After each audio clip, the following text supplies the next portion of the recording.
উপদেষ্টারা এখনও সরকারি বাসভবন ব্যবহার করছে। কোনো তত্ত্বাবধায়ক সরকারের আমলে নির্বাচিত সরকার ক্ষমতা নেওয়ার পরে কখনো কোনো উপদেষ্টা যে দ্রুততম সময়ের মধ্যে এই বাসা ছাড়ে না, এরকম কোনো রেকর্ড নাই। তাহলে অন্তর্বর্তী সরকারের উপদেষ্টারা কেন এতদিন হয়ে গেল কেন বাসা ছাড়ছে না? এটার উত্তর হচ্ছে যে অন্তর্বর্তী সরকারের উপদেষ্টারা কোনো কলকাঠি নাড়ছে, ঠিক আছে? বাংলাদেশের ক্ষমতাকে, যে ক্ষমতা নির্বাচিত যে ক্ষমতা, সেটাকে চ্যালেঞ্জ করার জন্য মিন্টু রোডকে, হিয়ার রোডকে কাশিমবাজার কুটি বানাচ্ছে।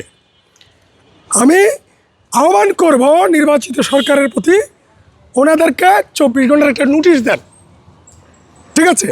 না হলে ওরা যদি 24 ঘন্টার মধ্যে এই মিন্টু রোড না ছাড়ে, বাসা না ছাড়ে, উপদেষ্টাদেরকে আমরা ঘেরাও করব।